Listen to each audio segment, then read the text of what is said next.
Praise the Lord. இயேசுவின் நாமத்தினாலே இந்த யூடியூப் சேனல் வாயிலாக இந்த ஃபுட் பிரிண்ட்ஸ் சேனல்ல உங்களை சந்திக்கிறதுல எங்களுக்கு ரொம்ப சந்தோஷம். இந்த நாளில் நம்ம இதில் ஒரு ஸ்பெஷல் கெஸ்ட் வந்திருக்கிறாங்க. கண்டிப்பாக இந்த சாட்சி உங்களை வியக்க வைக்கும். நம்ம ஆண்டவர் இப்படியும் செய்வாரா அப்படிங்கிற ஒரு பெரிய ஆச்சரியமான ஒரு சாட்சியை நம்ம கேட்க போகிறோம். ஸோ இந்த சாட்சி வீடியோவை நீங்கள் முழுவதுமாக கேளுங்க. அநேகருக்கு நீங்கள் இதை பகிர்ந்து கொடுங்க. கட்டாயம் சுவிசேஷம் இந்த உலகம் எல்லாம் எப்படி பிரசித்தமாகிறது அப்படிங்கறத நம்ம பார்க்க முடியும். Praise the Lord brother. உங்க பேர் என்ன? என் பேர் அர்ஜுனன். ஓகே, எங்க இருந்து வர்றீங்க? எனக்கு தென்காசி பக்கத்துல சுரண்டை பக்கத்துல. சரி பிரதர், நீங்க பிறந்ததுல இருந்தே ஒரு கிறிஸ்தவ குடும்பமா? இல்ல, நான் பிறந்தது இந்து குடும்பம் தான். Okay okay okay. எப்படி நீங்க இயேசுவை ஏற்றுக்கொண்டீங்க? இயேசு எப்படி உங்களை முதல்ல சந்தித்தார்? இயேசுவை ஏற்றுக்கொண்டது, ரட்சிப்பின் அனுபவங்கள் சொல்லணும் அப்படின்னா, நான் வந்து ஒரு கேஸில், ஒரு கொலை வழக்கில் 2009ஆம் ஆண்டு அரெஸ்ட் ஆனேன். என்னுடைய நண்பர் குடும்பத்தில் ஒரு சின்ன பிரச்சனைன்னு சொல்லி சென்னையில் நடந்த விஷயம். 2009 அரெஸ்ட் ஆகுறேன். அரெஸ்ட் ஆகி புழல் மத்திய சிறையில் தான், சென்னை புழல் மத்திய சிறையில் கொண்டு போய் விட்டு அந்த கேஸில் நான் இப்படி ஒரு காரியம் வரும்னு நான் நினைக்கல. எதிர்பார்க்காம நடந்த ஒரு காரியம் அது. அந்த ஃபேமிலி பிரச்சனைன்னு வீட்டுக்கு போகிறோம். போன இடத்துல கைகலப்பில் தள்ளி விட்டதில் என் நண்பரோட தங்கச்சி மாமியார் இறந்துட்டாங்க. அவங்க ஹார்ட் பேஷண்ட் வேறு, அதனால அவங்க இறந்துட்டாங்க. அவங்க இறக்கணுன்றது எங்களுடைய நோக்கம் கிடையாது. வாக்குவாதம், ஃபேமிலி மேட்ரு, அவ்வளோதான். அதில் இறந்துட்டாங்க. எதிர்பாராத விதமாக இந்த வழக்கில் அரெஸ்ட் ஆகப்படுறேன். அரெஸ்ட் ஆகி நானும் நண்பரும், அவர் வந்து A1 அரெஸ்ட் ஆகுறாரு, நான் A2 வழக்கு பதிவு செஞ்சாங்க. உள்ளே போய் கிட்டத்தட்ட ஒரு 4 மாதங்கள் என்னோட கண்ணிலேருந்து கண்ணீர் நிற்கவே இல்லை. ஏன்னா நம்ம வந்து நல்ல ஒரு கிராமத்து வாழ்க்கையில் இருந்தவங்க. அதே நேரத்தில் நம்மகிட்ட ஒன்றும் பணம் செல்வாக்கு எதுவும் கிடையாது. அன்னன்னைக்கு உழைச்சி சாப்பிட்ற ஒரு குடும்பம் தான் நாங்கள். இந்த 2009 இந்த வழக்கில் நான் அரெஸ்ட் ஆகி உள்ளே போகும்போது என்னுடைய குடும்ப சூழ்நிலை என்னன்னு பார்த்தீங்கன்னா, என்னுடைய குடும்ப சூழ்நிலை, எனக்கு மனைவி கையில் குழந்தை, ஒரு பெண் குழந்தை, எனக்கு 3 வயசு அவங்களுக்கு. நீங்க சிறைக்கு போகும்? ஆமாம், 3 வயசு. அவங்க கையில் ஒரு 100 ரூபா கூட காசு கிடையாது. அவங்க கையில் ஒரு 100 ரூபா கூட காசு கிடையாது. அந்த கை குழந்தையோட அவங்களுக்கு இருப்பிடம், சொந்தமான இருப்பிடமும் கிடையாது, நிலங்கள் எதுவுமே அவங்களுக்குன்னு எதுவும் கிடையாது. நாங்கள் 3 பேர் குடும்பத்தில் வாழ்ந்துட்டு இருக்கிறோம். அன்னன்னைக்கு உழைச்சி சாப்பிட்றோம். இந்த சூழ்நிலையில தான் நான் சிறைச்சாலைக்குள்ளே 2009 போனது. உள்ளே போய் 4 மாதங்கள் அழுதுகிட்டே தான் இருக்கிறேன். ஏன்னா விசாரிக்க ஆள் யாரும் வரல. ஆமாம், நம்ம இந்த உலகத்தில் 2 இடங்களில் விசாரிக்கிறதுக்கு ஆள் வரமாட்டாங்க. ஒன்று மருத்துவமனை, இன்னொன்று ஜெயிலு. இந்த 2 இடத்துல தான் மக்கள் வந்து கைவிடுவாங்க. அப்படி அதுலேயும் சுத்தமாக கைவிடுற இடம் எதுன்னு பார்த்தீங்கன்னா சிறைச்சாலை தான். உள்ளே போய் அழுதுகிட்டு இருக்கிறேன். நான் கட்டியிருந்த ஒரு லுங்கி, ஒரு சட்டு, அதோட தான் கிட்டத்தட்ட ஒரு 2-3 வாரங்கள் அந்த சட்டை, அந்த லுங்கி தான். அந்த லுங்கியும் சட்டையும் அதுவாகவே கிழிஞ்சு போச்சு. அதுக்கப்புறம் அங்கே இருந்த சகோதரங்க எனக்கு வேறு துணி கொடுத்தாங்க போடுறதுக்கு. அந்த ட்ரெஸ்ஸை வாங்கி தான் போட்டேன். எனக்கு புகை பிடிக்கிற பழக்கம் உண்டு. அந்த புகை பிடிச்சிக்கிட்டு முடியெல்லாம் வளர்த்து, தாடியை வளர்த்துட்டு, வாழ்க்கை முடிஞ்சிச்சா அவ்வளோதானே, நம்மளையும் என்னன்னு கேட்க யாரும் வரல. அப்போ வந்து எனக்கு வயசு வந்து 26 வயசு. 26 வயசுல தான் வாலிபனா உள்ள போயிருக்கீங்க. ஆமாம், சரியா அந்த தருணத்தில், முக்கியமான தருணத்தில் உள்ளே போயிட்டேன். 4 மாதங்கள் அழுதுகிட்டே தான் இருக்கிறேன். அங்கே சுற்றி இருந்த சகோதரங்கள் எல்லாம் வந்து ஆறுதல் சொல்லுவாங்க. இருந்தாலும் அந்த ஆறுதல் நமக்கு பத்தாது. ஏன்னா நம்ம குடும்ப சூழ்நிலை, மனைவி மகளும் தெருவில் நிற்கிறாங்க. 3 வயசு கை குழந்தைய விட்டு வந்தாச்சு, மனைவி நிற்கிறாங்க, ஆதரவு யாரும் இல்லை. நாமளும் எதிர்பாராமல் இந்த மாதிரி ஒரு பெரிய கேஸில் எதிர்பாராமல் அரெஸ்ட் ஆகி உள்ளே இருக்கிறோமே அப்படின்னு சொல்லி அழுதேன். விசாரிக்க ஆள் கிடையாது. சாப்பிட்றதுக்கு பார்த்தீங்கன்னா ஸ்நாக்ஸ் ஐட்டங்கள் அப்படின்னு சொன்னோன்னா, அது மனு, அவங்கள பார்க்க உறவினர்கள் வந்தாங்கன்னா அவங்க வாங்கிட்டு வந்து கொடுக்கறது தான். உங்களை யாரும் பார்க்க வருவாங்களா? நமக்கு பார்க்க ஆள் வரல. பார்க்க யாருமே வரல. அவங்கள பார்க்க வராததுனால ரொம்ப கடினமாக இருந்தது. ஆமாம், ரொம்ப கடினங்களாம் அந்த காலங்கள். இப்போ அந்த புகைப்பிடிக்கிற பழக்கத்தில் பீடி பிடிச்சிக்கிட்டு அழுதுகிட்டே இருப்பேன். ஏன்னா நம்ம எப்படி வீட்டுக்கு போகிறோம், இப்படி வந்து எதிர்பாராமல் இந்த நான் ஃப்ரெண்டோட வீட்டில் தலையிட போய் இப்படி வந்து உட்காந்துட்டோமே அப்படின்னு சொல்லி. ஏன்னா ஃப்ரெண்டோட வீட்லேயும் ஒன்றும் பண வசதியும் கிடையாது. எதிர்பாராமல் ஒரு சின்ன ஒரு பிரச்சனைக்காக போனது தான் இந்த மாதிரி ஒரு சூழ்நிலை உருவாயிடுச்சு. அதில் அந்த நேரத்தில் அங்கே கூடியிருந்து உள்ள ஒரு 4 சகோதரங்க ஒரு சிறைச்சாலை அறைன்னு சொன்னால் ஒரு 30 பேர் வரைக்கும் ஒன்றா இருப்போம். அதில் ஒரு 5 சகோதரங்க அங்கே உட்காந்து ஜெபிப்பாங்க. எப்போ அது பைபிள் வச்சு ஜெபிச்சு பாட்டு படிப்பாங்க. அவங்க என்னை வந்து சந்தித்து பேசினாங்க. பேசிட்டு கவலைப்படாதீங்க பிரதர், நீங்கள் ரொம்ப உள்ள மனசு உடைஞ்சு போய் இருக்கிறீங்க. இந்த மாதிரி நிலைமையில நீங்கள் இருந்தீங்கன்னா நீங்கள் தப்பான முடிவு கூட எடுப்பீங்க. உள்ளே கூட நீங்கள் தற்கொலை பண்ணுறதுக்கு வாய்ப்பு இருக்குது. ஏன்னா இந்த மாதிரி அழுதுகிட்டு இருந்தீங்கன்னா நீங்கள் இந்த சிறை சூழலை கடந்து நீங்கள் போக முடியாது வீட்டுக்கு. அதனால் நீங்கள் இந்த அளவுக்கு மனம் உடைஞ்சிங்கனாலும் நாளைக்கு உங்கள் மனைவி பிள்ளையை பார்க்குறதுக்கு நீங்கள் போய்க்கிட மாட்டீங்க. கஷ்டமான சூழ்நிலை தான். ஆனாலும் நீங்கள் அந்த நேரத்தில் மனசை தைரியமாக வச்சுக்கணும். கவலைப்படாதீங்க, உங்கள் வாழ்க்கை மாறும். அவங்க வந்து என்னை பார்த்து விசாரிச்சுட்டு நான் என்னுடைய மன கஷ்டம் நான் அழுகிறத பார்த்துட்டு ஆண்டவருடைய புத்தகம் பைபிளை கொடுத்து, நீங்கள் இந்த புத்தகம் வாசிங்க, உங்களுக்கு ஒரு புது வாழ்க்கை வரும். கண்டிப்பாக இந்த புத்தகம் உங்களுக்கு ஒரு புது வாழ்க்கையை தரும். ஒரு நம்பிக்கை இழந்து நீங்கள் அழுதுகிட்டு இருக்கிறீங்க. வாழ்க்கையில் இனிமேல் வாழ்கிறதுக்கு எதுவும் இல்லை. இனிமேல் நீங்கள் நம்பிக்கை இழந்துட்டீங்க ஃபுல்லாக. அதனால் உங்களுக்கு ஒரு புது நம்பிக்கையை இந்த போதனை உங்களுக்கு கொடுக்கும் அப்படின்னு சொல்லி பைபிள் எனக்கு கொடுத்தாங்க. அந்த கொடுத்த சகோதரங்க யார் என்னன்னா எனக்கு இப்போவும் தெரியாது. ஆமாம், அங்கே இருக்குது. அங்கே ஏன்னா பார்த்தீங்கன்னா அநேகர் வருவாங்க போவாங்க, அவ்வளோதான். அந்த கூட்டத்தில் ஒரு 4 பேர் இருப்பாங்க, திரும்ப அவங்க பெயில் ஆகி போயிடுவாங்க. அங்கே யாரும் கண்டினியூவாக இருக்கிறது இல்லை. ஏன்னா நான் இருந்தது விசாரணை சிறை. அங்கே வந்து பெயில் ஆகி போயிடுவாங்க. அவங்க கொடுத்தாங்க அந்த புத்தகம். நான் வாங்கினேன், வாங்கி பக்கத்தில் வச்சேன். ஒரு 2 மாதங்கள் நான் அந்த புத்தகத்தை திறக்கவே இல்லை. ஆண்டோடைய அந்த பைபிளை நான் திறக்கவே இல்லை. ஏன்னா நம்ம இருக்கிற நிலைமையில் புத்தகம் வாசிக்கிற நிலைமையில இருக்கும். மனைவி மகளும் தெருவில் நிற்கிறாங்க, நான் ஜெயிலில் கிடக்கிறேன். அந்த துக்கம் தாங்க முடியாமல் தான் அழுகிறோம். ஒரு புத்தகம் வாசிக்கிறதுன்றது நம்ம மனநிலை ஒரு ரிலாக்ஸாக இருக்கும்போது வாசிக்கிறது தான் புத்தகம். இப்படி அனாத மாதிரி இருக்கும்போது புத்தகம் நம்ம வாசிக்கணும்னு விரும்ப மாட்டோம். அதே மாதிரி நானும் அதை விரும்பலை. புத்தகத்தை வாங்கி இப்போ நான் என்னுடைய படுக்கைக்கு பக்கத்தில் வாங்கி வச்சுட்டேன். ஒரு 2 மாதங்கள் நான் அந்த புத்தகத்தை திறக்கலை. அதுக்கப்புறம் ஒரு 2 மாதம் கழிஞ்சு எனக்கு ஒரு ஏவுதல் வந்தது. அதுதான் நம்ம சொல்லுவோம் ஆண்டவருடைய ஏவுதல், ஆண்டவருடைய சத்தம்னு சொல்லுவோம். எனக்கு முதல்ல வந்தது அதுதான். நீ வந்து இந்த புத்தகத்தை நீ வாசிக்கணும் அப்படின்றது தான் எனக்கு வந்த முதல் சத்தம். உங்களுக்கு ஒரு சத்தம் கேட்டுச்சு? ஆமாம், நீ புத்தகத்தை வாசி. ஏன்னா நான் வந்து தூங்குறது இல்லை, நைட்டும் பகலும் அழுதுகிட்டே தான் இருப்பேன். அவ்வளோ பெரிய மன கஷ்டம். புத்தகம் வந்துடுச்சு, ஆனால் பைபிள் வந்திருக்கு. அவங்க கொடுத்தவங்க நமக்கு ஊர் அதெல்லாம் எதுவுமே கிடையாது. அவங்க யாரோ கொடுத்தாங்க, ஆறுதல் சொன்னாங்க, அவ்வளவுதான். அதுக்கு புத்தகத்தை அதுக்கப்புறம் இந்த ஏவுதல் எனக்கு வந்ததும் இந்த புத்தகம் வாசிக்க சொல்லி நமக்கு மனசுக்குள்ளே தோணிக்கிட்டே இருக்கு. சரியா, நம்மளும் வாங்கி 2 மாதம் ஆச்சு. இயேசு கிறிஸ்து பூமிக்கு வந்தார்னு சொன்னாங்க. நிறைய மக்கள் அவரை பின்பற்றுறதை நான் வெளியே வச்சும் பார்த்துருக்கோம். சபைக்கு போகிறாங்க, சர்ச்சைக்கு போகிறாங்க, நிறைய பேர் இந்த புத்தகத்தை மதிக்கிறாங்க. அப்போ இந்த புத்தகத்தை வாசிக்கிறதுல நம்ம வாழ்க்கை மாறும்னு சொன்னாங்க, சொல்லி தான் கொடுத்தாங்க. அப்போ இந்த புத்தகத்தை வாசிப்போம், நமக்கும் ஒரு ஏவுதல் வருது. எனக்கும் நிறைய கேள்விகள் இருக்குது. நான் அனாதையாக ஜெயிலில் இருக்கும்போது இந்த புத்தகம் என் வாழ்க்கையை மாற்றினா எப்படி மாற்றும்? சிறைச்சாலையில் கைதியாக இருக்கிற எனக்கு இந்த புத்தகம் என்ன சொல்லும்? இந்த கேள்விகள், நிறைய கேள்விகள் இயல்பாகவே நமக்கு நிறைய கேள்வி உண்டு. அதுவும் நமக்கு கவலைன்னு வந்துட்டா நம்ம கேள்வி அதிகம் இருக்கும். நானும் அதே கேள்விகளோட தான் ஆண்டவருடைய புத்தகத்தை 2009 உள்ள போகிறேன். 2010 வருஷம் ஆண்டவருடைய புத்தகத்தை திறக்கிறேன். திறந்து வாசிக்கிறேன். வாசிக்கும் போது பார்த்தீங்கன்னா நான் புதிய ஏற்பாடு தான் முதல்ல திறந்து வாசித்தேன்.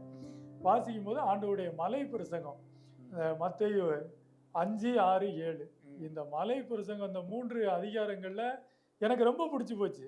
ஏன்னா என்னுடைய கல்வி அறிவு வந்து பார்த்தீங்கன்னா நீங்கள் சொன்ன ஆச்சரியப்படுவீங்க. எவ்வளோ படிச்சீங்க? என்னுடைய கல்வி அறிவு வந்து நான் 5ஆம் வகுப்பு தான் படித்தது. 5ஆம் வகுப்பு தான் படித்தேன். இந்த 5ஆம் வகுப்பு கல்வியோடு தான் உள்ளே போகிறேன். சரி, ஆனால் அதுக்கப்புறம் நான் சிறைச்சாலைக்குள்ளே போயிட்டு அங்கே கல்விக்கான பாடசாலைகள் இருக்குது. சிறைச்சாலைக்குள்ளே நான் போய் 8ஆம் வகுப்பும் 10ஆம் வகுப்பும் எழுதி 10ஆம் வகுப்பில் 370 மார்க்கு எடுத்து பாஸ் மார்க் வாங்கி சர்டிஃபிகேட் இன்னைக்கு சிறைச்சாலையிலேருந்து படித்து சர்டிஃபிகேட் வச்சுருக்கேன். சிறைச்சாலையிலே நீங்கள் 8th 10th முடிச்சிருக்கேன். ஆமாம், ஆண்டோடைய புத்தகத்தை திறக்கும் போது கல்வி அறிவு 5ஆம் வகுப்பு தான். இந்த மலை பிரசங்கம் எனக்கு வந்து ரொம்ப பிடிச்சிருந்தது. ஏன்னா நம்ம மனிதனுக்கு கேள்வி நிறைய உண்டு, ஆனால் எல்லா கேள்விக்குமே பதில் இயேசு கொடுத்துட்டார். இதான் உண்மை. அந்த பதிலை தெரிஞ்சுக்கிட்டோம்னா அதான் ஆண்டவர் சொன்னார், தேடுகிறவன் கண்டடைகிறான்னு சொன்னார். அப்ப எல்லா கேள்விக்கும் பதில் இருக்கு. அந்த 3 அதிகாரமே போதும், எல்லாத்துக்கும் பதில் இருக்கு. இதுல எனக்கு பிடிச்ச வசனம் என்னன்னு பார்த்தீங்கன்னா 2 பகுதி. ஏன்னா நான் ஜெயிலில் இருக்கேன் இல்லையா, ஜெயிலில் இருக்கும்போது மத்தேயு 5:44 உங்கள் சத்துருக்களை சிநேகியுங்கள், உங்களை பகைக்கிறவர்களுக்கு நன்மை செய்யுங்கள், உங்களை துன்பப்படுத்தினா அவங்களுக்காக நீங்க ஜெபம் பண்ணுங்க, யார் மேலேயும் கேஸ் கொடுத்துருங்கன்னு இயேசு எங்கேயுமே சொல்லல. அதே போல பார்த்தீங்கன்னா அப்போஸ்தலர்களுடைய ஊழியங்களையும் நம்ம பார்த்தோம்னா பவுலும் அதை தான் சொல்லியிருப்பாரு, எதிராளியா இருந்தாலும் நீங்க மன்னிங்க. அப்போ இந்த ஒரு வசனம் பார்த்தோம்னா மத்தேயு 5:44 பார்த்தோம் அப்படின்னு சொன்னீங்கன்னா, ஆண்டவருக்குள்ள இருக்கிற மனிதனாக இருந்தாலும் சரிதான், ஆண்டவரை விட்டு பைபிள் படிக்காம வெளியே இருக்கிற மனிதனா இருந்தாலும் சரிதான், இந்த மத்தேயு 5:44 அந்த ஒரு வசனத்தை தினமும் எந்திரிச்ச உடனே அந்த வசனத்தை வாசிச்சுட்டு இன்னைக்கு நான் இப்படித்தான் வாழ்வேன் அப்படின்னு நம்ம நினைச்சு வாழ்ந்தோம்னா இங்க எந்த ஆண்களும் எந்த பெண்களும் சிறைச்சாலைக்கே போக மாட்டாங்க. ஆமா, அந்த ஒரு வசனம் போதும் நம்மளால மொத்த சிறைச்சாலையையும் மூட முடியும். ஏன்னா சிறைச்சாலைகளே இல்லைன்ற அளவு இல்லை, சிறைச்சாலைகளே கிடையாது, சிறைச்சாலைகள் தேவை இல்லைன்றதுதான் இயேசுடைய போதனை. ஏன்னா அவர் அன்பால தான் வாழ்க்கையை கட்ட வந்தார், எதிரியை நேசிக்க சொன்னார் இல்லையா. அப்போ அடுத்த வசனம் அதே மத்திய 5ஆம் அதிகாரத்தில் பார்த்தீங்கன்னா, ஒருவேளை உங்களுக்கு ஒரு வழக்கு வந்துருச்சுன்னா, சகோதரனா இருக்கலாம் இல்லை பகையாளியா இருக்கலாம், ஒருவேளை ஒரு வழக்குன்னு வந்துருச்சுன்னா உன் எதிராளி வழக்கில் இருக்கும்போதே நீ என்ன செய்யணும், சீக்கிரமா நல்மனம் பொருந்தணும். அவன் வரமாட்டான், உனக்கு அந்த தாழ்மை இருக்கணும், நீ சீக்கிரமா போய் அவன்கிட்ட நல்மனம் பொருந்து. நீ நல்மனம் பொருந்த நீ விரும்பாம நீ வீட்டில் இருந்த அப்படின்னா அது வழக்கா என்ன ஆகும், நியாயாதிபதி கிட்ட போகும், நியாயாதிபதி உன்னை சேவன்கிட்ட ஒப்படைப்பான், சேவன் உன்னை சிறைச்சாலையில ஒப்படைப்பான். அதாவது உங்களுடைய வாழ்க்கைக்கு தக்கன அந்த வசனங்கள் அந்த சிச்சுவேஷன்ல என்ன இருந்தீங்களோ அந்த வார்த்தைகள் அதுக்கு தக்கன என்ன முதல்ல தொட்டது இந்த 2 பகுதி தான். 2 பகுதியை நம்ம எடுத்துக்கிட்டோம் அப்படின்னா அந்த மனிதன் வாழ்க்கையில சிறைச்சாலை என்பது ஒண்ணு கிடையாது. சரி, இப்படி நீங்க பைபிள் வாசிக்கிட்டே வரீங்க, எப்படி இன்னும் சத்தியத்தை அறிந்து கொண்டீங்க? சத்தியத்தை, ஆமா, அதுக்கு காரணம் என்னன்னா இந்த அந்த அதிகாரங்கள் வாசிச்சதுமே எனக்கு மீண்டும் ஆண்டவருடைய வார்த்தைகளை தெரிஞ்சுக்கிடணுன்ற ஆர்வம் வந்துருச்சு. அடுத்தடுத்த அதிகாரங்கள்ல ஆண்டவர் என்ன மக்களுக்கு போதிச்சார், ஏன்னா இது பழமையான போதனை. 2000 ஆண்டுகளுக்கு முன்னால ஒரு தெய்வம் மனிதனா மக்களுக்கு சொன்ன வார்த்தை, அதை மனசுல வச்சுக்கிட்டு தான் அதை நான் வாசிச்சேன். அதனால மீண்டும் மீண்டும் அது வரைக்கும் என்னுடைய குடும்ப கஷ்டம், என்னுடைய நிலைமையை நினைச்சு நான் தூங்காம அழுதுகிட்டு இருந்தேன். ஆனா இந்த புத்தகத்தை நான் திறந்து வாசிச்சதுக்கு அப்புறம் இந்த புத்தகம் என்னைய தூங்கவே விடல. இந்த புத்தகத்து மேல எனக்கு ஒரு தாகம் வந்துருச்சு. ஆண்டவர் சொல்றதாதான், தாகம் உள்ளவனுக்கு இங்க தாகம் தீர்க்கப்படும். அந்த தாகம் வந்துச்சு எனக்கு. அதனால நான் இரவு முழுவதும் தூங்காம ஆண்டவருடைய புத்தகத்தை வாசிச்சேன். திரும்ப அது உங்களுக்கு சலித்தே போகல. வீடியோ 5 மணி நேரம் 6 மணி நேரம்னாலும் உட்கார்ந்து அந்த உட்கார்ந்த இடத்துல இரவு முழுவதும் நான் வீடியோ. எத்தனை முறை நீங்க சிறையில் இருக்கும்போது வேதம் வாசிச்சிருப்பீங்க? ஆண்டவருடைய பைபிளை ஒரு 4 முறைகள் நான் ஃபுல்லா வாசிச்சேன். சிறைச்சாலையில் இருக்கும்போது நீங்க 4 முறைகள் முழு வேதாம வாசிச்சிருக்கேன். இந்த வாசிப்பு நிலையில இருக்கும்போது எனக்கு அவங்க என்ன சொன்னாங்களோ அந்த ஒரு நம்பிக்கை எனக்கு வந்துருச்சு. எனக்குள்ள ஒரு தெளிவு மனநிலை வந்துச்சு. உடனே நான் முடியெல்லாம் வெட்டி சேவ் பண்ணிட்டு அந்த புகை பிடிக்கிற பழக்கத்தை நிறுத்திட்டேன். வேதம் படிச்சதுனால யாரும் சொல்லல உங்களுக்கு, நீ புகை பிடிக்க. ஆமா, இது ஆண்டவருக்கு பிடிக்காது, நீங்க இந்த மாதிரி முடிவு விட்டணும் அதெல்லாம் சொல்லி யாரும் உங்களுக்கு சுவிசேஷம் சொல்லல. நீங்க படித்த வேத புத்தகமே உங்க வாழ்க்கையை மாற்றி எனக்கு பிடிச்சது. அதுதான், அது நம்ம ஒருத்தருடைய ஆலோசனையை நம்ம மதிப்போம் இல்லையா, அதேதான் அந்த புத்தகம் எனக்கு ஒரு ஆலோசனையா இருந்துச்சு. அந்த வார்த்தைகளை நான் மதிச்சேன். ஏன்னா என் மனசுக்கு ஆறுதலாகவும் எனக்கு மகிழ்ச்சியும் தந்துச்சு அந்த துக்கமான நேரத்தில். அதுக்கப்புறம் நான் என்னுடைய முடி வெட்டி சேவ் பண்ணிட்டு புகைப்பிடிக்கிற பழக்கத்தையும் நிறுத்திட்டு நான் அந்த அங்கே நடக்கிற அந்த ஜெப கூட்டங்களோட நான் போய் உட்கார்ந்தேன். உட்காரும்போது அவங்களுக்கு ரொம்ப சந்தோஷம். நம்ம புத்தகம் தான் கொடுத்தோம், ஆனால் அவராகவே நம்ம கூட உட்காந்துட்டாரு அப்படின்னு சொல்லி அப்புறம் அவங்க கூட சேர்ந்து பாட்டு படிக்கிறது, ஆண்டவரை நோக்கி ஜெபம் பண்ணுறது, இது சில மாதங்கள் அப்படியே கடந்துச்சு. அதுக்கப்புறம் பார்த்தீங்கன்னா அந்த சகோதரங்க சொன்னாங்க, நீங்கள் நல்லா மாற்றம் இருக்கு உங்ககிட்ட, அப்போ நீங்க நாங்க உங்களை சந்திக்கும் போது இருந்த இப்போ உங்களுக்கு நல்ல மாற்றம் இருக்கு. ஆண்டவருடைய வசனம் என்ன வசனம் உங்களுக்கு பிடிச்சதோ, எந்த வசனத்தை பத்தி நீங்க உங்களுக்கு உங்க வாழ்க்கையை இந்த அளவுக்கு மாத்திச்சோ, உங்க மனசுல இப்போ ஒரு சந்தோஷம் இருக்குன்னா அது என்ன வசனம் உங்களுக்கு பிடிச்சது, இதை எங்ககிட்ட சொல்லி நீங்க பகிர்ந்துக்கங்க அப்படின்னு சொன்னாங்க. ஏன்னா எனக்கு ஊழியம்னா என்னன்னு தெரியாது, நற்செய்தினா என்னன்னு தெரியாது, சபைனா என்னன்னு தெரியாது, சபை மக்கள்னா என்னன்னு தெரியாது. அவங்க சொன்னாங்க பிடிச்ச வசனத்தை பேசுங்க. இதுதான் என்னுடைய முதல் சுவிசேஷம். உடனே நான் எனக்கு பிடிச்ச அந்த மத்தேயு மலை பிரசங்கத்திலிருந்து 2 வசனங்களை எடுத்துட்டு போய் ஒரு அரை மணி நேரம் அந்த வசனங்களை அவங்க கிட்ட பகிர்ந்துக்கிட்டேன். இந்த வசனத்தின் காரியங்கள் இப்படி இருக்கு, நம்ம வாழ்க்கை சூழ்நிலையில நம்ம இந்த விஷயங்களை மாத்திக்கிட்டோம்னா இந்த சிறைச்சாலை வாழ்க்கை என்பது நமக்கு தேவைப்படாது அப்படின்றத சொன்னதும் அவங்க ரொம்ப சந்தோஷப்பட்டாங்க. நீங்க மிக ஏன்னா அந்த முதல் போதனை நான் செய்யும் போது ஆண்டவருடைய புத்தகத்தை வாசிக்க ஆரம்பிச்சு 3 மாதங்கள் தான் ஆயிருக்கு. 3 மாசங்கள் தான் அந்த புத்தகம் நான் வாசிக்க ஆரம்பிச்சு 3 மாசத்துல முதல் போதனை அங்க தொடங்கி. 3 மாசத்துல புகைப்படிக்கிற பழக்கத்தையும் விட்டு போதிக்கவும் ஆரம்பிச்சாச்சு. இதுல என்னன்னு சொன்னா, நம்ம ஒரு தெய்வீக காரியம் அப்படின்னு சொன்னாலே நீங்க ஒரு விஷயத்த நம்ம நல்லா புரிஞ்சுக்கணும். ஒரு மனிதன் நம்ம கிட்ட சொன்னாலும் அது தெய்வம் சொல்ற மாதிரி தான். என்னை பொறுத்த அளவுல அந்த புத்தகம் ஒரு மனிதன் கொடுத்ததா நான் நினைக்கல, தெய்வமே என்கிட்ட கொடுத்துச்சு. முதல்ல புத்தகம் வாசிக்க சொன்னாரு, வாசிச்சதை 2வது பேச சொன்னாரு. இல்லையா? எவ்வளவு அழகா இருக்கு நம்ம கேட்கறதுக்கு. வாசிச்சதை பேச சொன்னாரு. 3 மாதங்கள் தான் ஆயிருந்தது. முதல் நற்செய்தி, முதல் சுவிசேஷம் அவங்க சொன்னதும் அவங்க ரொம்ப சந்தோஷம், ரொம்ப மகிழ்ச்சி. அதுக்கப்புறம் வாரம் நீங்க ஒரு அரை மணி நேரம் நீங்க வாரம் இந்த வசனத்தை நீங்க பேசுங்க அப்படின்னாங்க. ஏன்னா அவங்களுக்கு அந்த ஏன்னா நம்மளை பத்தி நமக்கு தெரியறதை விட மற்றவங்களுக்கு நல்லா தெரியும். உங்களுக்கு சிறைச்சாலைக்குள்ளேயே நடக்குது. சிறைச்சாலைக்குள்ளே தான். ஆமா. நான் இப்போ பாத்தீங்கன்னா சிறைச்சாலைக்குள்ள போய் ஒரு 6 மாதங்கள் தான் ஆயிருக்கு. 3 மாதங்கள் 2 மாதங்கள் வேத புத்தகத்தை படிக்கல, அடுத்த 3 மாதங்கள் படிக்க ஆரம்பிக்கிறீங்க, புகைப்பழக்கத்தை விடுறீங்க, போதிக்க ஆரம்பிக்கிறீங்க. எத்தனை ஆண்டுகள் நீங்கள் சிறைக்குள்ள இருந்தீங்க? இப்போ நான் சொல்ற காரியங்கள் எல்லாம் விசாரணை சிறையில நடந்துட்டு இருக்கு. என்னுடைய கேஸ் கீழ்கோட்ல முதல் கீழ்கோட்ல விசாரணை நடந்துட்டு இருக்கு. விசாரணை சிறையில் இருக்கிறேன். அன்னைக்கு அந்த சகோதரங்க என்கிட்ட ஒரு காரியம் சொன்னாங்க. நீங்க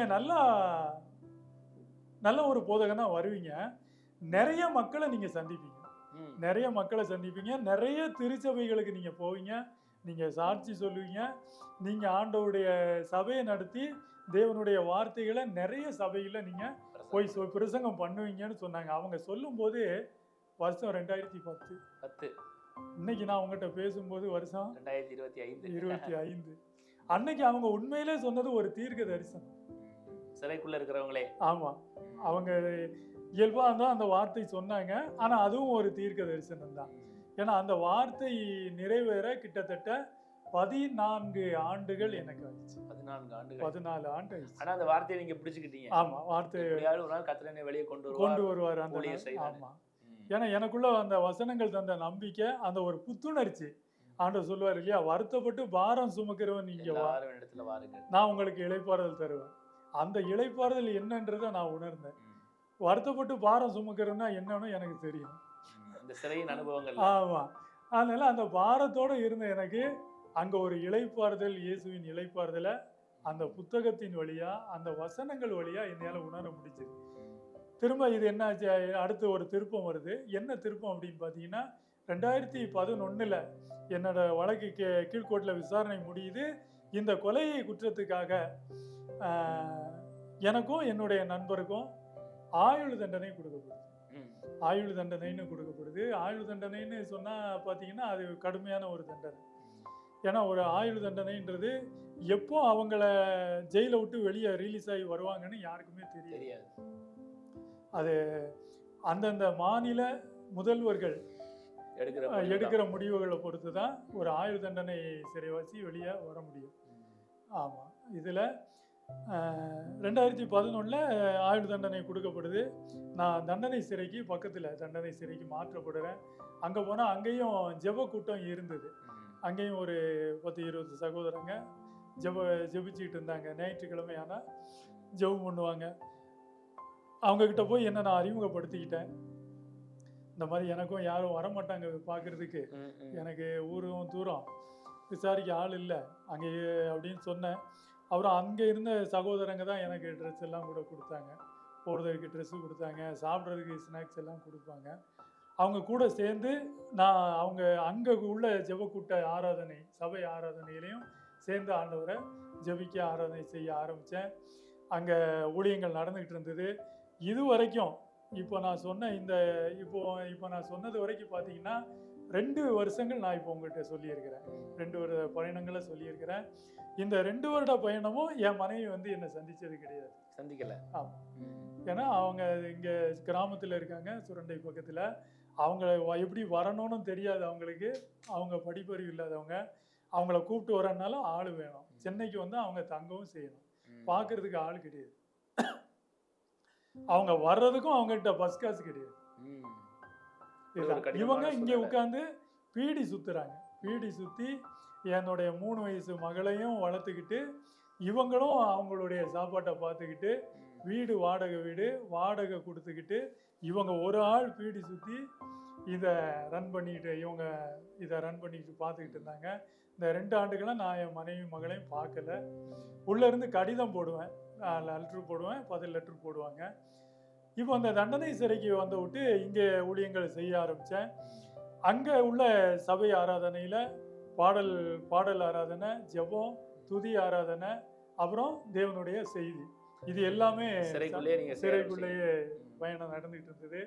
இந்த பயணங்கள் சென்று கொண்டே இருக்கும்போது பார்த்தீங்கன்னா அதுக்கப்புறம் வருஷத்தில் ஒரு முறை இல்லை 1.5 வருஷத்துக்கு ஒருக்கா தான் என் மனைவி வந்து என்னை பார்க்க வருவாங்க. இப்போ இதுக்கு அடுத்து தான் ஆரம்பித்தேன். கிட்டத்தட்ட ஒரு 3 ஆண்டுகளுக்கு அப்புறம் தான் நான் என் மனைவியை சந்திக்கிறேன். முதல் முறை சந்திக்கும் போது எப்படி இருந்தது மனைவி நீங்க சந்திச்ச அந்த தருணம்? உண்மை அது என்ன சொல்றது, ஒரு அதிர்ச்சியும் கூட, மனம் உடைஞ்சு வருவாங்கன்னு உங்களுக்கு தெரியாது. வருவாங்கன்னு நான் எதிர்பார்க்கல. ஏன்னா அது வரைக்கும் இந்த சிறைச்சாலையில இருக்கிறவங்கள பார்க்க அவங்க வந்திருக்காங்கன்னு சொல்லும்போது ஒவ்வொருத்தரும் போகும்போது உங்களுக்குள்ள ஒரு ஏக்கம் இருக்கும். ஆமா, எப்ப நம்ம மனைவி வருவாங்க, நம்ம பிள்ளைய பார்க்கலாமா. அப்ப முதல் முறை வந்திருக்காங்கன்னு சொல்லும்போது உங்க இருதயம் எப்படி இருக்கும்? ரொம்ப மகிழ்ச்சி. கண்கள் ஃபுல்லாவே ஒரே ஆனந்த கண்ணீர், கவலையும் கூட, வருத்தமும் கூட.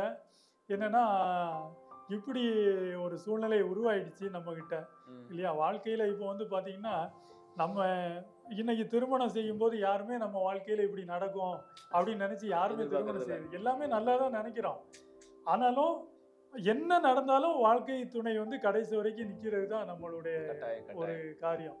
ஆனாலும் என் மனைவி வறுமையான சூழ்நிலை தான்.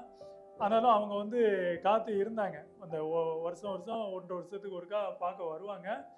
மகளை வந்து கூப்பிட்டு வந்து காமிப்பாங்க. அவங்க இதுல என்ன காரியம்னு பார்த்தீங்கன்னா மனைவியை தொட்டு மனைவி மகளை தொட்டு பேச முடியாது. ஆமா, இடைவெளி இருக்கும். கிட்டத்தட்ட ஒரு 4 அடி 5 அடி தூரம் அந்த பக்கம் இருப்பாங்க, நீங்க இந்த பக்கம். அந்த பக்கம் கம்பி, இந்த பக்கம் கம்பி இருக்கும். அவங்க அங்கேருந்து பேசுவாங்க. பேசுறதுக்கு என்ன, அவங்க அந்த பக்கம் இருந்து அழுவாங்க, நான் இந்த பக்கம் இருந்து அழுவேன். பேசக்கூட முடியாது. ஆமாம், பேசுறதுக்கு. 2வது ஏன்னா அவங்க என்கிட்ட சொல்லி நான் ஒன்றும் செய்ய போறது இல்லை, நானும் எதுவும் சொல்லி அவங்க எதுவும் செய்ய போறது இல்லை. ஏன்னா செய்யறதுக்கு முதல்ல என்ன தேவை? பணம் தேவை. ஏழ்மையான சூழ்நிலை, பணம் தேவை, இல்லை ஆட்கள் சப்போர்ட் இருக்கணும். இந்த ஆபத்தான நிலைமையில பார்த்தீங்கன்னா 2 காரியங்கள் இருந்தால் தான் நம்ம அதுல இருந்து கொஞ்சம் ஃப்ரீ ஆக முடியும். என்ன காரியம்? ஒன்று, மனிதர்களுடைய சப்போர்ட், உறவுகளுடைய சப்போர்ட் இருக்கணும். அப்படி இல்லை அப்படின்னா நமக்குன்னு பணம் இருக்கணும். கொஞ்சம் காசு இருந்ததுன்னா நம்ம இந்த கேஸ் நடத்துறதோ இல்லை குடும்ப சாப்பாட்டுக்கோ நம்முடைய தேவைகளுக்கோ அது சரியாகும். இது 2மே எனக்கு கிடையாது. என்கிட்ட இருந்தது ஆண்டவருடைய பைபிள் புத்தகம் மட்டும்தான். அந்த வசனத்தின் வழியாக தான் நான் வாழ்ந்துட்டு இருக்கிறேன். இவங்க வருஷம் வந்து சந்திப்பாங்க. என் பொண்ணு நான் வெளியே இருக்கும்போது தான் கொஞ்சம் அப்பான்னு பேச ஆரம்பிச்சா.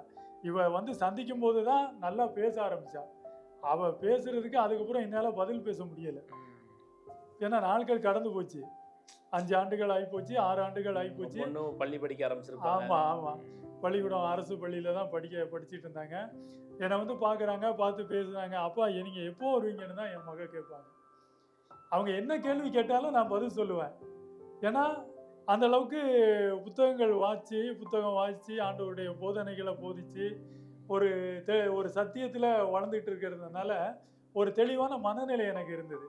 மிச்சம் எதை பற்றி கேட்டாலும் பதில் சொல்லுவேன். எப்போ விடுதலைன்றதை எனக்கு பதிலே கிடையாது.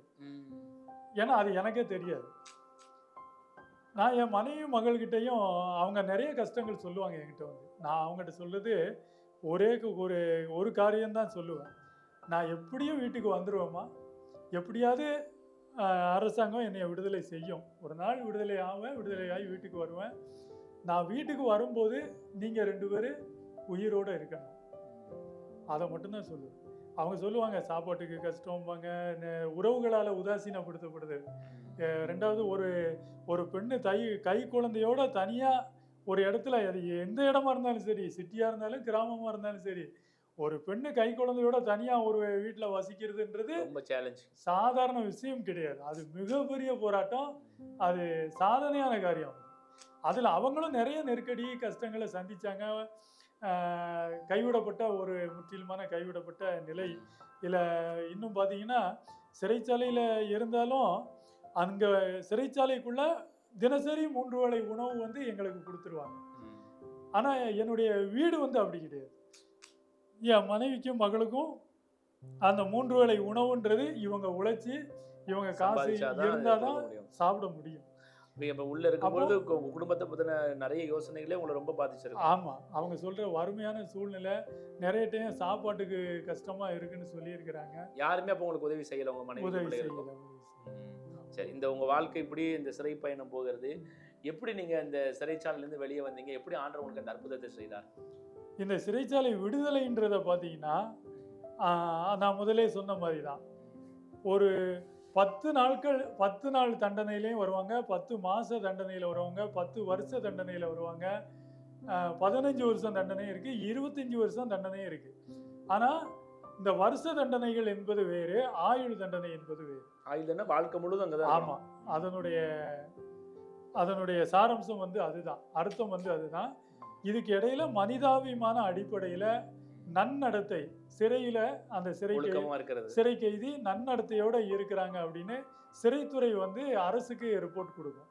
அரசுக்கு ரிப்போர்ட் கொடுக்கும்போது அந்த நன்னடத்தை கைதிகளை வந்து ஏதாவது ஒரு தலைவர்களுடைய பிறந்த நாள் இந்த மாதிரி தருணங்களில் வந்து விடுதலை செய்வாங்க. இப்போ அப்படிதான் 2021 தமிழக முதல்வர் ஐயா அவங்க சட்டசபையில் முதல் சட்டசபை கூட்டத்தில் அறிவித்தாங்க. 10 ஆண்டுகளுக்கு மேலே சிறையில் ஆயுள் தண்டனை கைதியாக இருக்கிறவங்க நன்னடத்தை அடிப்படையில் அவங்களுடைய நன்னடத்தை ஆய்வு செய்யப்பட்டு அவங்களுடைய வழக்கு முறைகள் பார்த்து அவங்களுடைய ஃபேமிலி கிட்ட அவங்கள விடுதலை செஞ்சு அவங்க குடும்பத்தோட ஒப்படைக்கணும் அப்படின்னு சொல்லி ஒரு அரசாணை ஒன்று தமிழக முதல்வர் ஐயா போட்டாங்க. அந்த 2021 அரசாணை மையமாக தான் இப்போ நான் விடுதலை ஆனது. 2021 விடுதலை ஆனீங்களா? இல்லை, விடுதலை ஆனது நான் இப்போ தான் விடுதலை ஆனேன். எந்த வருஷம்? ஆமாம், ஏன்னா அரசுடைய ப்ராசஸ் வந்து அவங்க முதல்வர் அறிவிச்சிட்டாரு அப்படின்னா அதுக்கப்புறம் அந்த ப்ராசஸ் ஆரம்பிப்பாங்க. Okay okay. ஆமாம், அதுக்கப்புறம் அந்த கைதிகளுடைய லிஸ்ட்டு, அவங்களுடைய நன்னடத்தை, அவங்களுடைய டீட்டெயில் எல்லாமே வந்து அதுக்கப்புறம் தான் வந்து உங்களுடைய ஜபத்துக்கும் நீங்கள் அந்த வேத புத்தகத்தை படித்ததுக்கும் கிடைத்த ஒரு பரிசு. ஆமாம், ஏன்னா நான் கேட்டது வந்து ரெண்டு வேண்டுதல் தான் நான் ஆண்டவர்கிட்ட கேட்டது. என்னுடைய மனசில் 2 வேண்டுதல் தான், வேற எதையும் நான் வேண்டலை. ஒன்று, இந்த தேவனுடைய ரட்சிப்பு எனக்கு கிடைச்சிது. அது ஆண்டவருடைய ஊழியம், ஒரு ஊழியனாவே அழைப்பும் எனக்கு கிடைச்சிது. அந்த அபிஷேகம், அந்த அழைப்பு, அந்த போதனை என் வாழ்க்கைக்கு எனக்கும் சம்பந்தமே இல்லாத ஒரு பயணம். இந்த பயணம் வந்து வெளியவும் இது தொடரணும். ஏன்னா ஆண்டவர் இயேசு சொல்லுவார், நீங்கள் உலகத்துக்கு வெளிச்சம்னு சொல்லுவார். நான் ஜெபிக்கிறது, ஐயா நீங்கள் உலகத்துக்கு வெளிச்சம்னு சொல்லியிருக்கீங்க, ஆனால் நான் இருக்கிறது 4 சுவத்துக்குள்ளே தான் இருக்கிறேன். நான் என்னுடைய வாழ்க்கை எப்போ உலகத்துக்கு வெளிச்சமாக மாறும்? நான் என்னைக்கு இந்த சிறைச்சாலையை விட்டு கடந்து போவேன்? நான் இந்த சிறைச்சாலையை விட்டு வெளியே போனோம். இது ஒரு வேண்டுதல். 2வது வேண்டுதல், என்னுடைய மனைவியும் மகளும் உயிரோட இருக்கணும். நீங்க வெளியே வரும்பொழுது இந்த 2 வேண்டுதல். அவங்க அந்த கடற்கால அந்த சூழ்நிலையில சாப்பாடு வழியில தற்கொலை செய்து விடக்கூடாது, அந்த எண்ணம் உங்களை டெய்லியும் பாதிச்சு. டெய்லி. ஆமா. எந்த வருஷம் வெளியே வந்தீங்க? வெளியே வந்தது இப்போ போன ஆண்டு தான், 2024. 2024 தான் வெளியே வந்தீங்க. ஆமா ஆமா.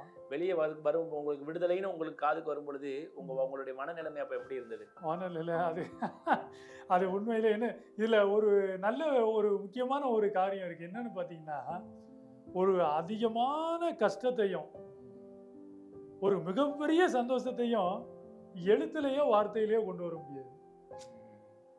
அது வந்து நம்ம உணர முடியும். இது வந்து எப்படின்னு பாத்தீங்கன்னா, ஒரு தெய்வத்துடைய செயல் மாதிரி.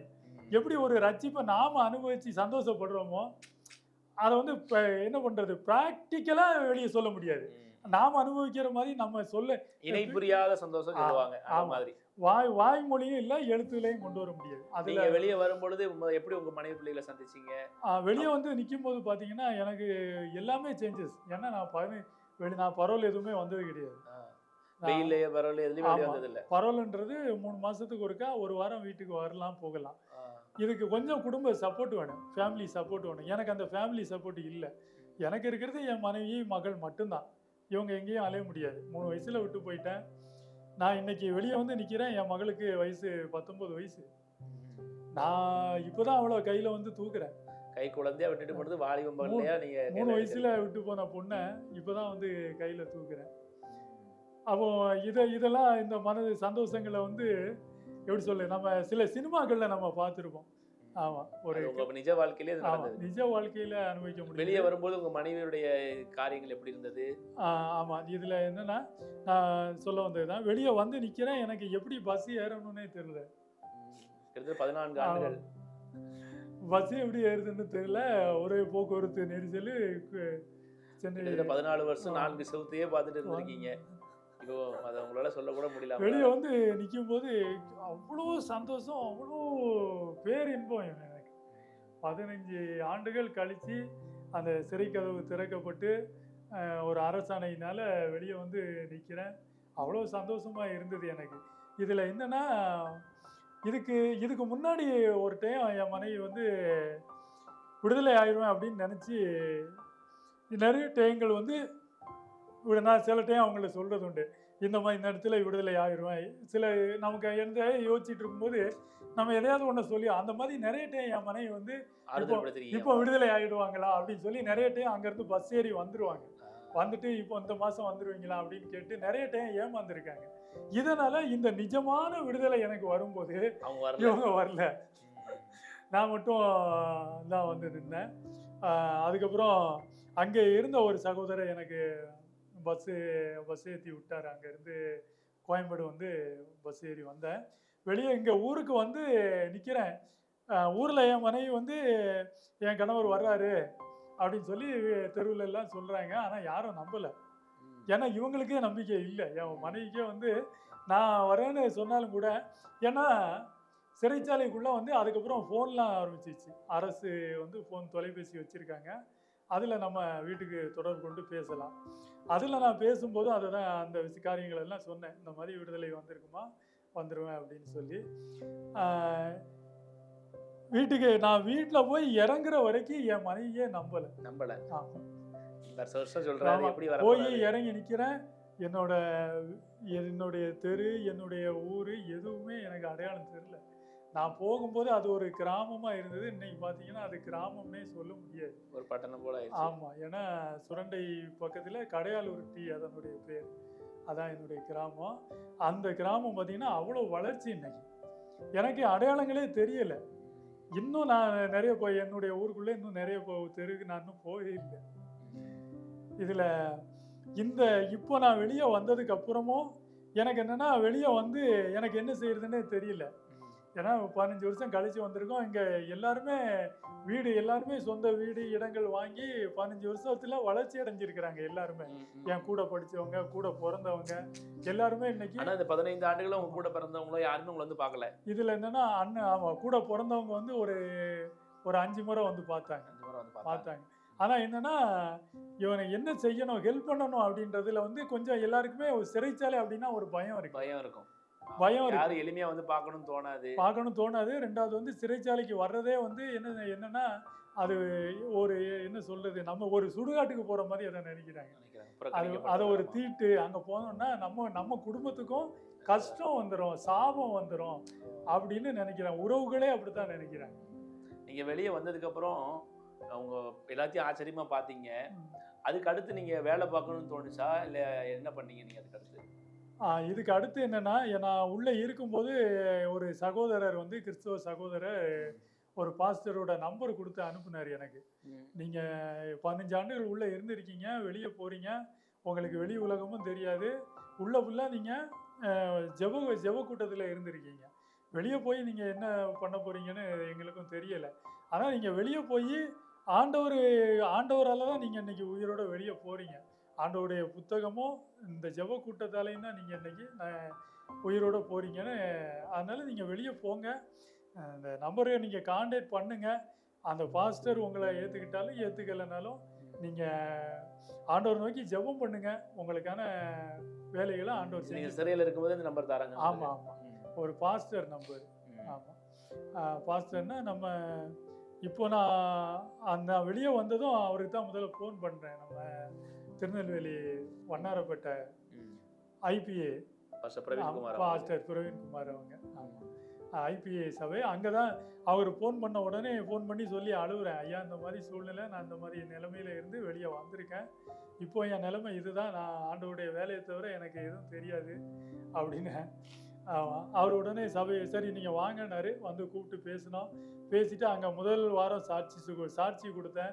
எல்லா மக்களும் சந்தோஷப்பட்டாங்க. அந்த சிறைச்சாலைக்குள்ளே இருந்து தேவனுடைய ரட்சிப்பு எப்படின்றத. ஏன்னா நான் சிறைச்சாலைக்குள்ளே பாருங்கள், நான் போகும்போது ஒரு பாவியாக போனேன், ஒரு ஆயுள் தண்டனை கைதியாக போனேன், ஒரு கொலைகாரன்றது தான் என்னுடைய அடையாளம். ஆனால் நான் வெளியே வரும்போது தேவனுடைய ஊழியக்காரன் என்றது தான் என்னுடைய. எவ்வளோ பெரிய ஆச்சரியமான ஒரு காரியம். ஆமாம், அது பைபிளில் ஒரு வசனம் இருக்கும், சொல்லப்பட்டிருக்குங்க, பாவிகளை ரட்சிக்க கிறிஸ்து இயேசு உலகத்தில் வந்தார் அப்படின்றது.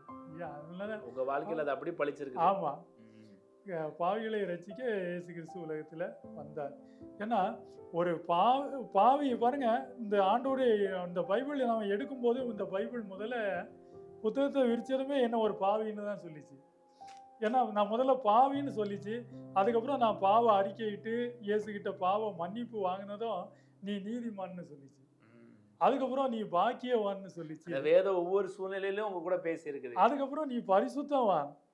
அந்த வார்த்தைகள் பார்த்தீங்கன்னா இதுதான் வழி நடத்துகிற விதம். ஒரு பாவி தான் தேவனுடைய ஊழியனா மாறுகிறான். இது என் வாழ்க்கையில என்னுடைய அனுபவத்தோட ஆண்டவர் என்னை வழி நடத்தின விதம்.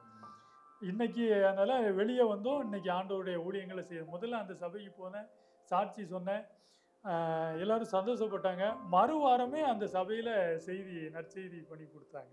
இதெல்லாம் நான் நினைச்சு ரொம்ப ஆச்சரியம். ஏன்னா சொன்னா, நான் உள்ள இருந்து வரும்போது சகோதரங்க என்கிட்ட சொன்னாங்க, நீங்க ஜெயில இருந்து வந்திருக்கேன்னு சொன்னாலே உங்களை எந்த சபையிலையும் ஏற்றுக்கொள்ள மாட்டாங்கன்னு. ஆமா, ஜெயில இருந்து வந்திருக்கேன்னு சொன்னாலே எந்த சபையும் உங்களை ஸ்டேஜ்ல பிரசங்கத்துக்கு ஏற்ற மாட்டாங்க அப்படின்னு சொன்னாங்க. இருந்தாலும் நம்ம சாட்சி சொல்லணுமே, பொய்யா உண்மைதான் உள்ளன்னு தான் சொல்ல முடியும். சொன்னேன். இன்னைக்கு அதுக்கப்புறம் பார்த்தீங்கன்னா இன்னைக்கு சுவிசேஷ ஊழியமா செஞ்சுக்கிட்டு இருக்கிறேன். நிறைய ஆமா, முழு நேரமா செய்யறேன். ஆமா, என் மனைவி என் கூட வர்றாங்க. ஆமா, பொண்ணை திருமணம் பண்ணியாச்சு, ஊழியங்கள் நல்லபடியா போய்கிட்டு இருக்கு. நீங்களும் உங்க மனைவி சேர்ந்து இப்ப முழு நேரமா ஆண்டவர். இப்ப நீங்க உள்ள ரட்சிக்கப்பட்டீங்க, உங்க மனைவி வெளியே ரட்சிக்கப்பட்டிருக்க மாட்டாங்க. ஆமா, நீங்க தான் சுவிசேஷம் அறிவிச்சீங்களா? ஆமா, சுவிசேஷம் அறிவிக்கிறது என்னன்னா, பைபிள் இன்னொரு பகுதியை சொல்லும். ஒருத்தர்கிட்ட நம்ம சொல்லி ஒருத்தங்களை சுவிசேஷம் சொல்லி அவங்க மனம் திரும்புறது ஒரு விஷயம், உங்க நடக்கையை பார்த்து திரும்புறது இன்னொரு விஷயம். இது பேதுருல நீங்க வாசிக்கலாம். பேதுருல சொல்லுவாரு. ஆமா, ஒரு அவிசுவாசம் உள்ள மனைவி ஒரு விசுவாசிட்ட இருந்தாலும், ஒரு விசுவாசம் உள்ள மனைவிக்கு ஒரு அவிசுவாசமான கணவன் இருந்தாலும், அந்த கணவனுடைய ஒரு விசுவாச கணவனுடைய நடக்கையில மூலமா அந்த மனைவி ஆதாயப்படுத்தலாம். இது உங்களுடைய நடக்கையின் மூலமா உங்க மனைவி ரட்சிக்கப்பட்டாங்க. நான் அந்த பேதுருல எழுதப்பட்ட அந்த வசனத்தை நான் விசுவாசிக்கிறேன். ஒருவன் கிறிஸ்துவுக்குள் இருந்தால் புது சிருஷ்டியா இருக்கிறான், பழையவைகள் ஒளிந்து போயினா எல்லாம் புதிதாயின. புதுசா இந்த புதுமையை விரும்பாத மக்கள் யாருமே கிடையாது. நல்லதுக்கு எப்பவுமே மக்கள்கிட்ட மதிப்பு உண்டு. இதான் உண்மை. நம்ம இன்னைக்கு சொல்றோம் காலம் மாறி போச்சு, கெட்டு போய், நல்லதுக்கு எப்பவுமே மதிப்பு உண்டு. இன்னைக்கு ஒரு இடம் வாங்குறீங்க, அந்த இடம் நல்ல இடமா, அதை சுத்தி யார் இருக்கிறாங்கன்னு விசாரிச்சு தானே வாங்குறீங்க. அதனால நான் போகும்போது எங்கிட்ட இருந்த குணம், எங்கிட்ட இருந்த பேச்சு, என்னுடைய அணுகுமுறை, இது எல்லாமே வேற. இப்போ நான் பேசுற விதம், நான் இந்த பேச்சு எதுவுமே இது என்னுடையதே கிடையாது. ஆண்டவர் உங்களை மாற்றி விட்டார். ஆமா, இது 5ஆம் வகுப்பு படிச்சவனுடையதே கிடையாது. நீங்க ஒரு 20 வருஷம் ஊழியம் செஞ்ச ஒரு முழு நேர ஊழியர் மாதிரி பிரசங்கம் பண்ணிட்டு இருக்கீங்க இங்க ஆமா. முன்னாடி. ஆமா ஆமா, அப்ப இப்ப நீங்க முழு நேரமா ஆண்டுடைய ஊழியத்தை ஆமா ஊழியத்தை எல்லா செய்றேன். சபைகள்ல சுவிசேஷ ஊழியம் செய்றீங்க. ஆமா இதை சுற்றி இருந்து பாக்குற உங்க சொந்தக்காரங்க, உங்க நண்பர்கள் கண்டிப்பா இருந்திருப்பாங்க, ஆமா உங்க கூட பிறந்தவங்க. இப்ப அவங்க உங்களை என்ன கண்ணோட்டத்துல பாக்குறாங்க? அவங்க கண்ணோட்டத்துல பாக்குறது என்னுடைய வாழ்க்கை, நான் என்னுடைய மாற்றங்கள் அவங்களுக்கு பிடிச்சிருக்கு. ஆனாலும் நான் வந்து ஒரு கிறிஸ்தவத்துக்குள்ள வந்ததுனால அவங்க கொஞ்சம் கிறிஸ்தவத்துக்குள்ள இருக்கிறானே அப்படின்னு அந்த சேஞ்சஸை கொஞ்சம் முரணா பாக்குறாங்க.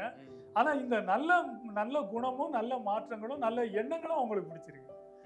ஆமா இதுல மாறிட்டீங்க. ஆமா இதுல வந்து இதுல என்ன ஒரு முக்கியமான விஷயம்னு பாத்தீங்கன்னா, நான் இப்படி ஒரு நிலைமையில வருவேன்னு என்னை சுத்தி இருந்த உறவுகளா இருந்தாலும் சரி, யாருமே என்னுடைய ஊரு, என்னுடைய கிராம மக்களா இருந்தாலும் சரி, என்னுடைய மனைவியா இருந்தாலும், என் மகளா இருந்தாலும், இப்படி ஒரு மனிதனை வருவேன் அப்படின்னு அவங்க நினைச்சு பார்க்கல. ரொம்ப ஆச்சரியம். ரொம்ப ஆச்சரியம். இதான் உண்மை. ரொம்ப சந்தோஷம். நீங்க சொன்ன ஒவ்வொரு வார்த்தைகளும் இதை பார்த்து கொண்டிருக்கிற அருமையான கர்த்தருடைய பிள்ளைகளே, வாலிபர்களே பாருங்க. சிறைச்சாலைக்குள்ள 15 ஆண்டுகள் இருந்து யாரும் சுவிசேஷம் அறிவிக்கல. யாரோ ஒருத்தர் ஒரு வேத புத்தகத்தை கொடுத்துருக்குறாங்க. அந்த புத்தகத்தையும் 2 மாசம் படிக்கல. அதுக்கப்புறம் அவங்க பைபிளை தூக்கி படிச்சு அந்த மலை பிரசங்கத்துல தொடப்பட்டு இன்னைக்கு பாருங்க ஒரு ஒயிட் அண்ட் ஒயிட்ல ஒரு பெந்தேகோஸ்தே பாஸ்டர் மாதிரி இன்னைக்கு நம்ம மத்தியில உட்கார்ந்துருக்காங்க. இவங்க சிறையில இருந்து வந்து 3 மாசம் தான் ஆகுது. அடுத்த 3 மாசத்துல பல திருச்சபைகள்ல போய் சாட்சி சொல்றாங்க. பல சபைகள்ல, பல கிராமங்கள்ல போய் சுவிசேஷ ஊழியங்களை செய்ய ஆரம்பிச்சிட்டாங்க. எவ்வளவு ஆச்சரியம் பாருங்களேன். இன்னைக்கு நாம செய்யாத ஒரு ஊழியத்தை வேத புத்தகத்தை வாசிக்கும் பொழுது அது செய்யுது. பாருங்க, அந்த புத்தகம் வெறும் புத்தகமாய் அல்ல, ஒரு வாழ்க்கையாய், அது ஜீவனுள்ள வார்த்தையை அவங்க ஏற்றுக்கொண்டதுனால புகைப்பிடிக்கிற பழக்கத்தை சிறையிலே விட்டாங்களாம். அங்கேயே ரட்சிக்கப்பட்டிருக்காங்க. அங்கேயே ஜெப கூட்டங்களை நடத்துவது, தேவ செய்தி அளிப்பதுன்னு வந்து யாரோ ஒரு பாஸ்டருடைய நம்பர் கிடைத்து இன்னைக்கு ஒரு சபையில ஒரு அங்கத்தினராக ஒரு முழு நேரமா ஊழியம் செய்றாங்க. இவங்களுடைய சாட்சியை கேட்கும் பொழுது எனக்கு கட்டாயம் இது அநேகருக்கு நம்ம சொல்லணுங்கிற ஒரு வாஞ்சை எங்களுக்குள்ள வந்தது. பாருங்க, அதன் மூலமா இவங்க நடக்கையின் மூலமா அவங்க மனைவி இன்னைக்கு ரட்சிக்கப்பட்டிருக்காங்க. கணவன் மனைவியா ஊழியம் செய்யறாங்க. எவ்வளவு ஆச்சரியம் இல்ல? நம்ம ஒரு வாரம் நம்ம கூட இருக்கிறவங்களை பார்க்கலன்னா கூட நமக்கு எவ்வளவு வருத்தமா இருக்கும். ஆனா 15 ஆண்டுகள் சிறைச்சாலைக்குள்ளேயே இருந்து ஆண்டவர் அவங்களை விடுதலை பண்ணியிருக்காங்க. பாருங்க, ஆயுள் தண்டனை கைதியா இருந்திருக்கிறாங்க. ஆயுள் தண்டனை கைதி வெளியே வர முடியாது, வெயிலையும் வர முடியாது, பரவலையும் வர்றது ரொம்ப கஷ்டம். ஆனா அரசாங்கமே இவங்களுடைய நல் நடக்கையை பார்த்து முதலமைச்சர் பீரியட்ல ஆட்சிக்கு வந்த உடனே முதல் அறிக்கையா சட்டசபையில வாசிருக்காங்க. யாருக்காக? ஒரு அர்ஜுனன் என்கிற ஒரு சகோதரனை ரட்சித்து அநேகருக்கு சாட்சியை நிறுத்துவதற்கு, அநேகருக்கு இயேசுவின் அன்பை அறிவிப்பதற்கு. இன்னைக்கு ஊழியத்துக்கு வரணும்னு ஒப்பு கொடுத்து நீங்க எப்படி இருக்கிறீங்க யோசிச்சு பாருங்க. பல சூழ்நிலைகளை சொல்றோம், எனக்கு அது கிடைச்சிட்டா நான் ஊழியத்துக்கு வந்துருவேன், இந்த கடன் அடைஞ்சிட்டா ஊழியத்துக்கு வந்துருவேன். ஆனா சிறைச்சாலைக்குள்ள பவுலை போல பாருங்களேன், எவ்வளவு ஆச்சரியம் இல்ல? இதை நம்ம கிரகித்து கூட பார்க்க முடியாது. நமக்கு ஜெயில் அப்படின்னாலே ஒரு பயம் இருக்கும், போலீஸ்னாலே ஒரு பயம் இருக்கும். ஆனா 15 ஆண்டுகள் அந்த சூழ்நிலையில ஒரு மனுஷன் இயேசுவை ஏற்றுக்கொண்டு இன்னைக்கு ஒரு ஊழியக்காரனாய் மாற முடியுமானால், இன்னைக்கு நமக்கு எல்லா விதமான வசதிகளும், தாளந்துகளையும், கிருபைகளையும், அபிஷேகத்தையும், வரங்களையும் ஆண்டவர் கொடுத்திருக்கிறார். நீங்களும் நானும் ஆண்டவருக்காக என்ன செய்கிறோம்? இன்னைக்கு யோசித்து பாருங்கள். ஒரு அர்ஜுனனை ஆண்டவரால் மாற்ற முடியுமானால் இந்த சகோதரன் மூலமாய் இன்னைக்கு அவங்க சிறைவாசிகள் மத்தியில ஊழியம் செய்யறாங்க. சிறையில இருக்கிற ஒருவேளை அவங்க சிறையில கைது செய்யப்பட்டிருந்தாலும் அவருடைய குடும்பங்களை விசாரித்து அவங்க ஒரு டீமா இருந்து அப்படிப்பட்ட குடும்பங்களுக்கு சப்போர்ட் பண்றது, அவங்களை இயேசுக்குள்ள நடத்துறது, சிறைச்சாலையில இருக்கிறவங்க வெளியே வரணும்னு ஜெப குழுக்களை நடத்துவதுன்னு பல காரியங்களை இப்ப செய்யறாங்க. யோசித்து பாருங்க, ஒரு மனிதனை தேவன் தொட்டா அது எத்தனை பேரை ரட்சிப்புக்குள் நடத்துவதற்கு பிரயோஜனமாய் மாறுகிறது. இன்றைக்கு இந்த கேள்வியோடு உங்களிடத்துல முடிக்கிறேன். நீங்கள் இயேசுவுக்காக என்ன செய்கிறீர்கள்? ஒருவேளை முழு நேர ஊழியத்திற்கு ஒப்பு கொடுத்து பல சாக்கு போக்குகளை சொல்லி கொண்டிருக்கிறீர்களா? இன்னைக்கு ஆண்டவர் உங்களோடு தான் இந்த வீடியோ மூலமாய் பேசுகிறார். ஒருவேளை இப்படிப்பட்ட கைதானவர்களுடைய குடும்பங்கள், சிறைவாசிகளுடைய குடும்பங்களுக்கு உங்களுக்கு தெரியுமானால் அவர்களுக்கும் இந்த வீடியோ அனுப்புங்க. உங்கள் திருச்சபையும் இப்படிப்பட்ட சிறையிலிருந்து வருகிறவர்களை அவர்களை காப்பாற்றுகிறவர்களாய், அவர்களை வழி நடத்துகிறவர்களாய், அவர்களுக்கு உதவி செய்கிறவர்களாய் மாறுவோம். கர்த்தர் நிச்சயம் உங்க வாழ்க்கையில பெரிய காரியங்களை செய்வார்.